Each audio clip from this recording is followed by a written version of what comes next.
Thank you. Thank you very much, David. I will come back and thank you more profusely at the end of my presentation. I will be done by 3 o'clock, so those of you who have to leave at 3, not to worry.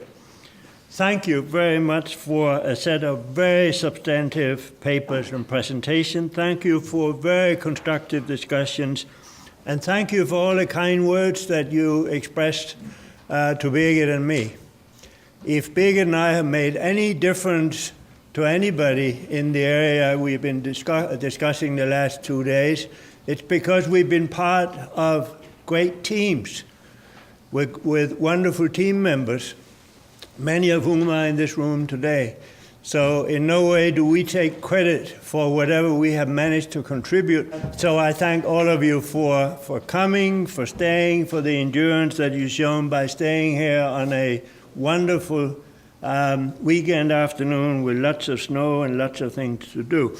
So this has been a very rich and comprehensive discussion. There is no way I can even begin to summarize what we've learned during the last couple of days.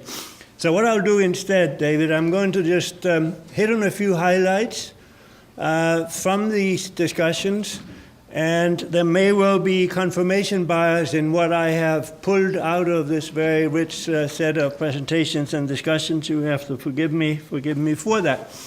Hell started out saying what I very much believe in, namely direct nutrition interventions are not enough to solve the nutrition problems.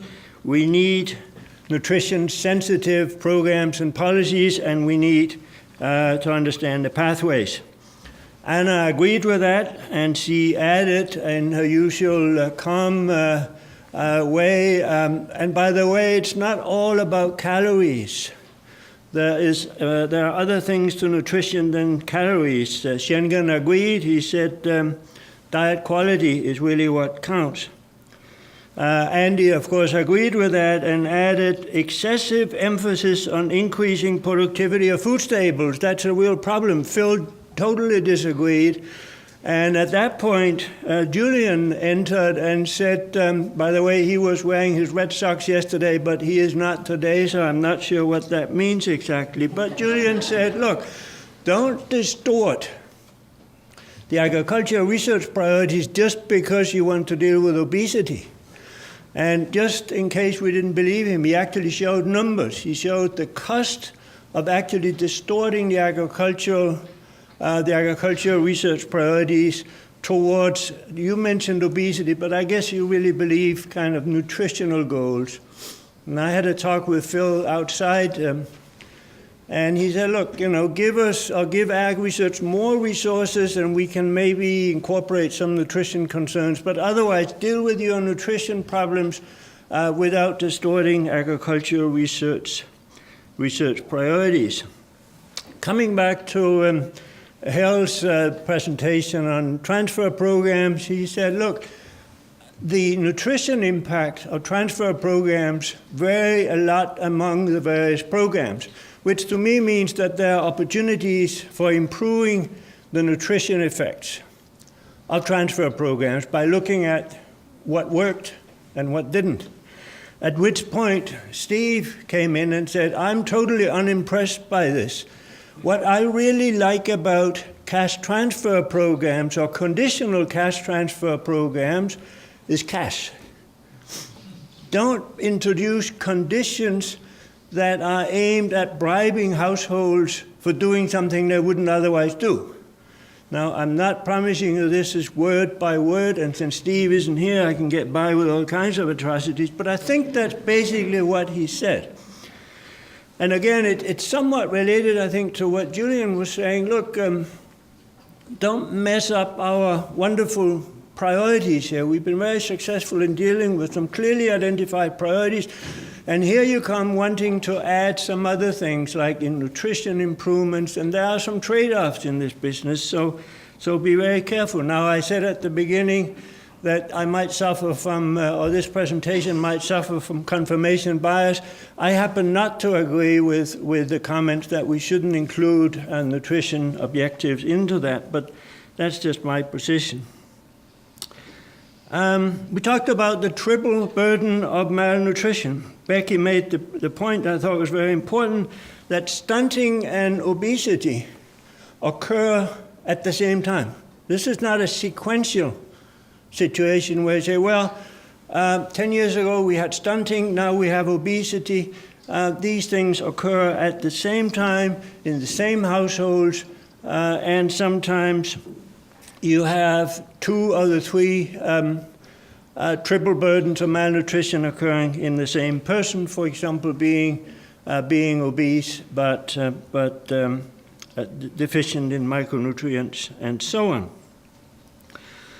We then started talking about current indicators of food access, and Anna made the point, look, they were okay 50 years ago, but they're really not okay anymore. We need some new ones. Hale said, yeah, we need some more comprehensive indicators than what we have in anthropometry, and he suggested maternal depression as one possibility, cognitive ability, productivity. At which point Sarab said, well, indicators without scientific foundation are really totally meaningless. Now, I should admit that these didn't happen sequentially the way I'm making it happen here. I kind of took notes and then took everything out of context, as you can tell. We then started talking about targeting. And initially we all agreed that the first 1,000 days after conception, that was kind of the target. That was until somebody said, well, actually, maybe we should expand that targeting so that before the women become pregnant, they should also be a target. And then somebody else came in and said, and that was JP and Jeff, and said, well, maybe there are things we can do after the child has turned 2 years of age. We don't know yet, we need more research, but there may be some catch-up growth possibilities, maybe some possibilities of expanding at that end as well. So I didn't say that because I didn't want to be obnoxious, but it seems to me that 2,000 days is just as good as 1,000 days. That would make the child 5 years of age. We start at conception and we end when the child is 5 years old. Now remember, I'm an economist, not a nutritionist. I can get by with this kind of thing. I don't have to show evidence. At which point Prabhu said, well, we really have to target on women in childbearing ages, and that he defined as being between 15 and 45 years of age. We kind of left that discussion there. Chris and Leah made the point that we really need a systems approach to making people better off from a nutrition and food security perspective. We need to identify the intervention points where policies can be put in place. And there was quite a bit of discussion about whether we should focus on agriculture as the place to make the interventions for better nutrition or the post-harvest value chain. And my understanding of where we were going was we have to look at the total chain, including agriculture, but certainly not limited to agriculture. Marion was not in doubt. She said, look, you know, the big atrocity really occurs in the food industry, in the processing industry. That's where things are really going wrong. But she also, so she kind of felt, I think, Marion, you're not here, so I can get by with saying you are here. So I can't get by with anything. But as I understand it, and you don't have any opportunity to get back at me because I'm the last speaker, but as I understand you, Mary, you're basically saying, look, just trying to change consumer behavior isn't really going to work unless you also change the behavior of the food manufacturing industry. And maybe the industry is where you want to start. However, having said that, you also said, I'm totally in favor. You said that you were totally in favor of the taxes that are now being, the sugar taxes that are being introduced in Mexico, which effectively would try to change the household behavior. So the way I interpreted that, we need to work on both sides of this problem. Marion then said, It's too bad we can't talk about capitalism because I really don't like it. I think that's kind of underlying all the problems we're talking about, at which point JP said, no, capitalism is fine. It's plutocracy that we need to talk about. I happen to agree with that. I think capitalism can be like a knife. You can either use it to slice your bread or you can kill somebody with it. It needs to be guided. And the way it's being guided in some countries at present, without naming anyone in particular, where plutocracy is really driving the system, is certainly not very good for nutrition. Moving to another topic, Suresh said we need better data. We need better evidence to support policy. We need institution building to develop the data. We need early warning. We need monitoring. And I have a note here I can't read, unfortunately. Schengen agreed with that. He also made the point that we need better data. And related, I think, to that was the question of ethics. And this Tina brought that up. Ethics, of course, is about values. And values are personal. They are specific to individuals, to context, to a number of different things. And as Tina pointed out, if you really want to use ethics in this discussion, you have to understand the other person's ethics as well, the agent that you're dealing with. And I think that relates somewhat to Roger's point here recently, where he didn't use the word moral hazard, but he I think he said capture. Now, if the Ethiopian government was actually capturing the research agenda of IFPRI, that I would call moral hazard. That's a bit of a moral hazard problem if an independent organization doing independent research is captured by the client.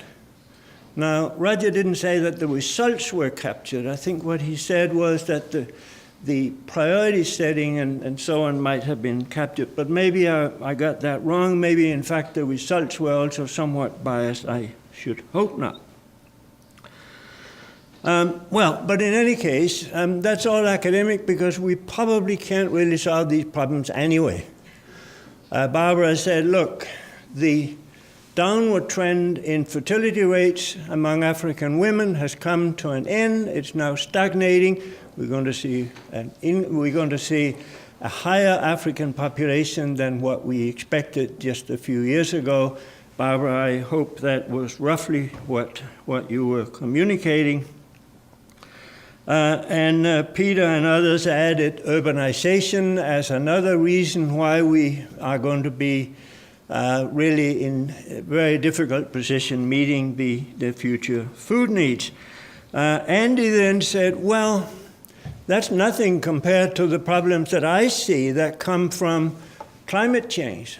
Climate change has a number of potentially negative consequences for the food supply and for nutrition, not only through the food supply, but in other ways as well. He also made the point that where climate change is going to have the most negative effect on low-income people are precisely in the areas where they live, namely in the lowland tropics. That's where the potential disasters are going to be most severe, as I understood Randy.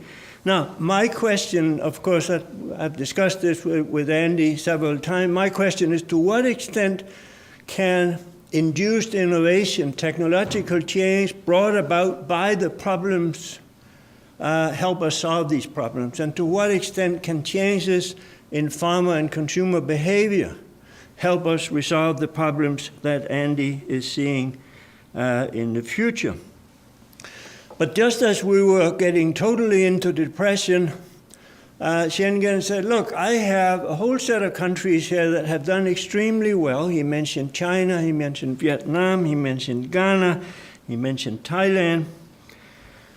So look, not everything is not lost. There are possibilities here. We see some glimmer of hope in a number of countries, and maybe if we take a closer look at what they have done, we can do better. There was some discussion of democracy, and of course you can't accuse China and Vietnam of being totally democratic, yet they're doing extremely well. On the other hand, you got Brazil and Thailand, which seem to have a kind of a significant dose of democracy. The question again is, can we begin to sort out what's really driving the successes and what's driving the failures? Tina said, look, if you really want to find a solution that's viable, you have to make these solutions culturally relevant. You have to understand the culture. You have to give people choices. And she cast that in the framework of labeling of GMOs, but I think it's a much broader set of issues. How do we give people choices without unduly influencing the choices they make? We need to disseminate knowledge. We need social organizations. We need civil society. Marigold pointed this out. I think Finn pointed this out as well. Civil society plays a major role in helping to assure that the choices are being achieved by people. And one of the questions that come up in this political economy discussion in terms of stakeholder impact, of course, is who is representing poor people. And again, we heard from Marigold and others that that's probably primarily the role of civil society. It brings us back to political economy questions. Which stakeholder groups are having which influence? Bring back what Finn was mentioning on the political economy study. He was talking about Vietnam, but of course we have results from other countries as well. Finn, Peter, and Eric, and others talked about agricultural development, structural transmission, structural changes in a number of countries, with emphasis, I think, on Africa. We had a talk, Peter talked about should it be small or large, and he then rejected that dichotomy, saying that's an old dichotomy. That's not really the way it is anymore. It's much more diversified. We talked about institutions. We talked about infrastructure. What else did we talk about? We talked about capacity building. Ruben brought up, look, and this was a big surprise, Ruben, that U.S. Director General of an International Agricultural Research Center would argue that we needed more research, more money for research, but you actually did do that. But what you also said was that we need to strengthen research capacity in developing countries. And Phil pointed out that there's a huge skewness in the allocation of agricultural research resources among various countries. And particularly, as I understand it, the low-income developing countries are grossly under investing. Ruben also made the point that policies are important. It's the interaction between policies and technological change, agricultural research, and other research. Phil pointed out that what used to be a kind of a somewhat narrow definition of agricultural research is no longer relevant. It's a much broader set of research activities, and that fits in very nicely with what Joachim was saying. Namely, we should look at the food and agricultural sector within a bioeconomy framework. There's an increasing demand for biomass over and beyond what is demanded for food. We need to take a much more comprehensive look. According to Joachim, and he also said, I believe, that food prices are no longer determined by food supply and demand, as we teach our students in Economics 101. It's a much more complex set of issues that we're dealing with when we try to understand the food system. Now, if I have offended anybody, I apologize. If I have misunderstood you, I have not done it on purpose. You will have a chance to, I'm sure, revise your papers before they go into the book, and you can completely ignore everything I just said. Whatever I said today is not going to end up in the book. Actually, David invited me to write a chapter, not the kind of thing I've been talking about here, but a chapter about something specific, and I have accepted to do that. David, thank you for making this happen. The last 2 days have been wonderful. I really enjoyed it. There's nothing I like more than my friends telling me how wonderful I am. I promise it won't go to my head. Birgit brought her measuring tape. She's going to measure my head. She did it before. She has a baseline. She's going to do it again. Patrick Stover, I want to thank you for making this happen, for facilitating this, giving us moral support as well as financial support. I want to thank a couple of my mentors. I want to thank Mal Nesheim and Jean-Pierre Habik. They have been wonderful mentors for many, many years, and I want to thank them for that. There are many, many others. I should mention Jerry Haas, who was director of the nutrition division when I was hired back some 11 years ago, and without Jerry's offer letter, I wouldn't be here today. Many, many others I owe gratitude, including those of you in this room. I thank you very much, and again, David, thank you for making this happen. I've enjoyed every minute of it.